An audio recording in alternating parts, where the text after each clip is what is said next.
ایک اقلیت انسانوں کی ایسی ہوتی ہے جن کے لیے میں دو لفظ اب استعمال کر رہا ہوں، ذہین اور حساس۔ ذہین اور حساس لوگوں میں قبض اور بسط کی کیفیت، یہ مختلف سائیکلز ہیں جو آتی رہتی ہیں۔ کبھی طبیعت میں پشمردگی ہے، دل بجھا ہوا سا ہے، کچھ نا امیدی سی ہے، خود اپنے اوپر اعتماد کی کمی محسوس ہو رہی ہے، مجھ میں صلاحیت نہیں ہے، میں کچھ نہیں کر سکتا، اب تک جو کچھ کیا اس کا بھی ہے، امنگ بھی ہے، امید بھی ہے، روشن پہلو نظر آ رہے ہیں۔ قبض کی کیفیت میں تاریک پہلو نظر آتے ہیں، مایوسی کے پہلو نظر آتے ہیں، پیسیمزم کی کیفیت، اور یہ جو بسط کی کیفیت ہے اس میں روشن پہلو۔ دیکھو یہ بھی تو ہے نا، آخر یہ بھی تو ہوا ہے اور بھی ہو سکتا ہے، آخر اب تک میں نے یہ کام بھی تو کر لیا، آگے بھی مشکل آسان ہو سکتی ہے۔ یہ دو کیفیات ہیں قبض اور بسط کی، جن کو کہ صوفیاء کرام نے یہ اصطلاحات، یہ عنوان دیے، قبض اور بسط۔ جتنی انسان کے اندر حساسیت کی کیفیت زیادہ ہوگی، ذہانت زیادہ ہوگی، اتنا ہی یہ جو ویوز ہیں اس کی ایمپلیٹیوڈ زیادہ ہوتی ہے۔ کم ذہین انسان ہے، کم حساس ہے، آئیں گے تو صحیح ہے، لیکن یہ کہ وہ ویو جو ہے اس کا ایمپلیٹیوڈ جو ہے اس کے اندر اوپر اور نیچے کی کیفیت زیادہ نہیں ہوگی۔ لیکن جتنا یہ معاملہ بڑھتا ہے، یہ جو ویو ہے اس کی ایمپلیٹیوڈ بڑھتا چلا جاتا ہے۔ لیکن نارمل انسان کا معاملہ یہ ہے کہ یہ حدود کے اندر رہے، اسی کی ایک کیفیت جو ہے اب نارمل جب ہو جاتا ہے، یہی ہے جو جدید ہماری جو سائیکولوجیکل میڈیسن ہے اس میں اسے مینیکس ڈپریسو سائیکوسس کہا جاتا ہے۔ مایوسی ہوئی تو اتنی ہوئی کہ جیسے کمر ٹوٹ کر رہ گئی، اور اسی ڈپریشن میں ہوتی ہیں خودکشیاں، خودکشی کر جاتا ہے ڈپریشن۔ کچھ روشن پہلو نظر ہی نہیں آ رہا، کوئی امید کا پہلو نظر ہی نہیں آ رہا، کوئی صورت نظر نہیں آتی، کوئی امید بر نہیں آتی، کس طرف جاؤں، کدھر دیکھوں، کسے آواز دوں، اے ہجوم نامرادی، دل بہت گھبرائے ہے۔ اور جب آدمی محسوس کرتا I can't face these realities، یہ commits suicide۔ یہ اور جب کیفیت ہوتی ہے انشراح کی تو آدمی خوب بھاگ رہا ہے، دوڑ رہا ہے، امنگ ہے، محنت ہے، دوڑ رہا ہے، امیدیں ہیں، اب ہر چیز کا روشن پہلو نظر آ رہا ہے۔ عجیب ہے یہ۔ اصل میں مجھے کچھ تجربہ بھی ہوا ہے، ہمارے خاندان میں بھی یہ مرض موجود رہا۔ میرے والد مرحوم کافی طویل عرصے اس مینیک ڈپریسو سائیکوسس کے مریض رہے۔ کچھ ہوتا ہے یہ معاملہ، ویسے بھی شاید ہمارا خاندان جو ہے اس کیٹیگری میں آتا ہے جس میں ذہانت نسبتاً کچھ زیادہ ہے، حساسیت بھی نسبتاً کچھ زیادہ ہے۔ یہ دوسری بات ہے کہ کوئی شخص جو ہے یہ فلسفے کے طور پر اختیار کر لے کہ اپنے آپ کو ڈھیٹ بنا لینا ہے، یہ فلسفہ بھی بن سکتا ہے۔ لیکن یہ ہے کہ اگر آدمی چھوڑ دے اپنی طبیعت کو تو یہ دونوں کیفیات آتی ہیں۔ انہی کیفیات میں اگر یہ جو اپورڈ اینڈ ڈاؤنورڈ موومنٹ ہے یہ ایک حد سے نکل جائے تو یہ بیماری ہے مینیک سائیکوسس، مینیک ڈپریسو سائیکوسس۔ اس میں جب آدمی ہوتا ہے وہ اپر کیفیت میں تو اس کے اندر بڑی عظیمت ہے، روشنی ہے، امید ہے، لوگوں سے گفتگو کر رہا ہے، ہنس بول رہا ہے، خوب جو ہے محفل کے اندر، اب وہ محفل میں اسے دلچسپی محسوس ہو رہی ہے اور اسے ہر چیز کا روشن پہلو نظر آ رہا ہے، خود اپنے وجود کا بھی روشن پہلو، دوسروں کے وجود کا بھی، دوسروں کی بات میں سے بھی وہ اچھا پہلو تلاش کریں گے، وہ برا پہلو تلاش نہیں کریں گے۔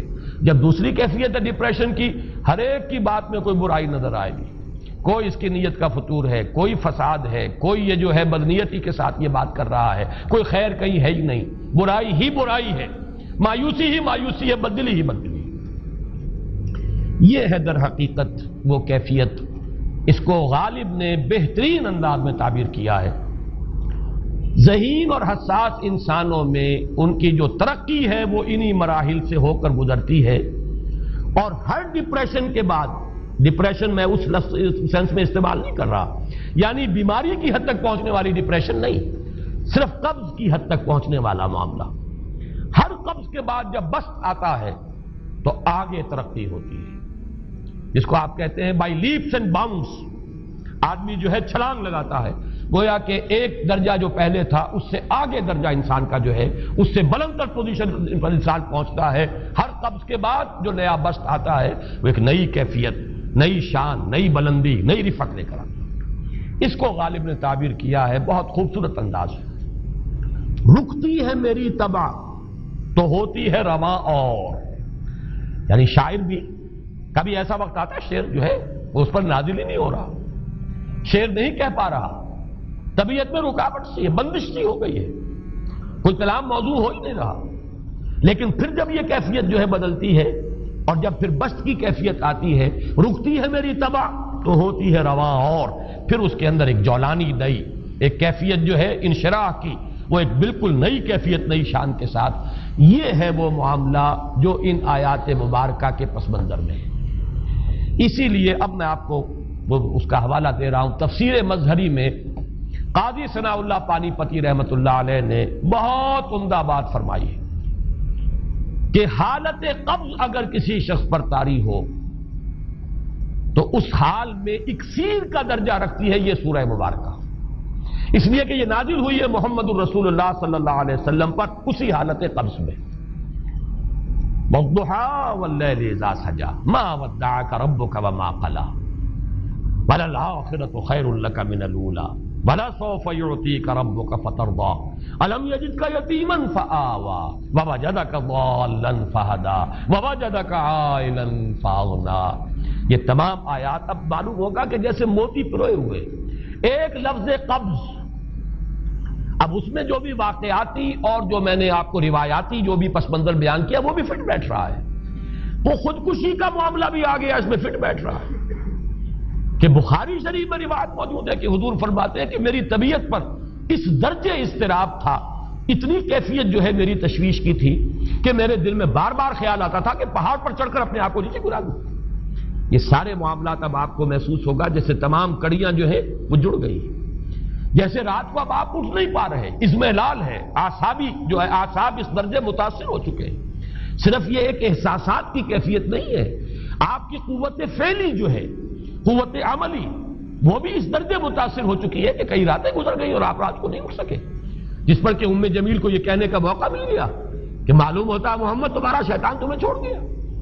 اب یہ جملہ اپنی جگہ پر اس کی کاٹ ہے یقیناً اس سے یضیق صدرک بما یقولون، لیکن وہ کیفیت جس کی وجہ سے یہ جملہ آیا ہے اس پر نگاہ دوڑائیے، اس پر نگاہ کو مرکوز کریں گے تو معلوم ہوگا ایک لفظ قبض، یہ قبض کی ایک کیفیت تھی. اس قبضی کی کیفیت کا ایک مظہر یہ ہے کیونکہ یہ بھی تو در حقیقت قلب مبارک جو ہے محمد الرسول اللہ صلی اللہ علیہ وسلم کا، اسی پر تو وحی کا نزول ہوتا تھا.